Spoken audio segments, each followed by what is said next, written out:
જય દ્વારકાધીશ મારા ભાઈઓ અને બહેનોને। તો આગળ વધીએ આપણી પહેલી અપડેટ બાજુ। તો પહેલી ખબર આવી રહી છે નીલ ચાવડાના વિશે। તો નીલ ચાવડા કાલે આવ્યા હતા સોમનાથ બાજુ। તો કોઈ પણ તેને મળ્યા હોય તો જરૂરથી મને વિડીયો મોકલી શકે છે। બીજી અપડેટ આવે છે ટોટલ ગેમિંગ વિશે। તો ટોટલ ગેમિંગ લખનઉ ઉત્તર પ્રદેશ ગયા હતા અને તે શું કરવા ગયા હતા તેનું કોઈને કારણ ખબર હોય તો વાંધો નહીં, બાકી હું તમને કારણ કહી દઉં। એનું કારણ છે જ્ઞાન ગેમિંગને। તે જ્ઞાન ગેમિંગ તમને ખબર જ છે તેને મજા નથી, તેનું હોસ્પિટલાઇઝ છે। તો ટોટલ ગેમિંગ જ્ઞાન ગેમિંગને મળવા ગયા હતા અને હાલચાલ પૂછવા ગયા હતા। તો મિત્રો આગળ વધીએ આપણી ત્રીજી અપડેટ બાજુ। તો ત્રીજી અપડેટ આવે છે પરેશ ભારતી વ્લોગ્સ તરફથી। તો મિત્રો તેનું એસી ખરાબ થઈ ગયું છે અને તેમાં શું પ્રોબ્લેમ આવે છે, એસી ટેમ્પરેચર F7 પ્રોબ્લેમ આવે છે, એટલે તેને સાફ કરવું પડે છે। તો તેણે કેવી રીતે સાફ કર્યું તે તમને વિડીયોમાં જોવા મળી જશે, તો હું તમને લિંક આપી દઈશ, જરૂરથી જોઈ લેજો। મિત્રો આગળ વધીએ આપણી ચોથી અપડેટ બાજુ। તો ચોથી અપડેટ આવે છે કેસુર કિંગના વિશે। કેસુર કિંગ તેના શોર્ટ્સ ચેનલ ઉપર ગમે તે વિડીયો સારા કંઈ પણ ચેલેન્જિંગ વિડીયો અપલોડ કરતા જ હોય છે। તો તેણે કાલનો ચેલેન્જિંગ વિડીયો અપલોડ કર્યો છે બુલેટના સાયલેન્સર ઉપર ખાવાનું પાકી શકે છે કે નહીં।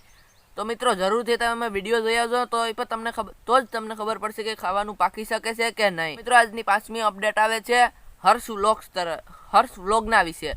તો મિત્રો તેણે લગે 12મું હતું પણ તેને વ્લોગ બનાવ્યા, તેના કારણે તે 90% નથી લાવ્યા અને તેનું એવું પરિણામ આવ્યું છે કે તેને પાછી પરીક્ષા આપવી પડે એમ છે। તો હવેથી તેને વિડીયો અપલોડ કરીને કહ્યું છે કે હવેથી વિડીયો કે કંઈ નહીં આવે, કેમ કે એનું કારણ છે કે એને 90% લાવવાના હતા જે 90% આવ્યા નથી, તો એનું કારણ છે વ્લોગ બનાવવો। તો હવે તે વ્લોગ નહીં આવે અને તે 90% લાવવાની કોશિશ કરશે। તો મિત્રો આપણે હ્યુજ અચીવમેન્ટની વાત કરતા જ હોય છે ક્યારેક કોલેબરેશનની। તો એવું કોલેબરેશન તો નહીં પણ એક વ્યક્તિ છે જે મળ્યા છે, કોને મળ્યા છે હું તમને કહી દઉં। GJ03 ટ્રક લવર્સ એક ડ્રાઈવર છે, તે પણ વ્લોગ બનાવે છે, તેનું ચેનલ છે આ, અને તે મળ્યા ડોલીને। ડોલી ચાયવાળાને તમે વરતતા હશે, નાગપુરમાં તેની ટપરી છે। તો તે નાગપુર ગયા હતા અને તે ડોલીને મળ્યા। હવે તમે કહેશો કે તે નાગપુર શું કરવા ગયા હતા? મિત્રો આગળ જ મેં તમને કીધું કે તે ટ્રક ડ્રાઈવર છે, તો ટ્રકના મામલામાં તે જતા રહેતા હોય ને તે ગયા હતા નાગપુર ને તે ત્યાં ડોલીને। આપણે જે અપડેટની વાત કરીએ તે બે અપડેટ આપણા વિષયમાં આવતી નથી, પરંતુ આજે મને સારી લાગી એટલે હું કવર કરી લઉં છું, તો જરૂરથી તમે સરખેથી સાંભળજો। કાલે એક એવોર્ડ ફંક્શન હતું, ત્યાં તું મને નથી ખબર પણ હતું, અને એ હતું મિસ યુનિવર્સના વિશે।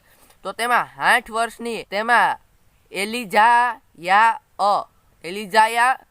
60 વર્ષની એક સ્ત્રી છે જેણે મિસ યુનિવર્સનો ખિતાબ જીત્યો છે, ઇતિહાસ રચ્યો છે, અને તેણે કહ્યું છે કે ઉંમર માત્ર એક કારણ છે।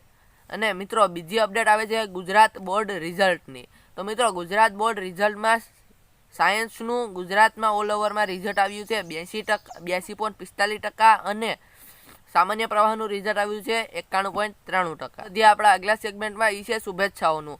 તો મિત્રો શુભેચ્છામાં આજે ન્યૂઝ છે તો હું તમને જરૂરથી કહી દઈશ। તેમાં પહેલાં આવે છે વિજય ઠાકોરના વિશે। તો મિત્રો વિજય ઠાકોરના 262K કમ્પ્લીટ થઈ ગયા છે, તો હ્યુજ કોંગ્રેચ્યુલેશન।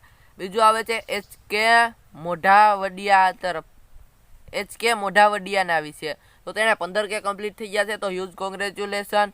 ને ત્રીજું આવે છે રાહુલ જાદવના વિશે, એટલે કે રાહુલ રાવ સાહેબ તેની આઈડી છે ઇન્સ્ટાગ્રામમાં, તેને 10K કમ્પ્લીટ થઈ ગયા છે, તો હ્યુજ કોંગ્રેચ્યુલેશન, આભાર।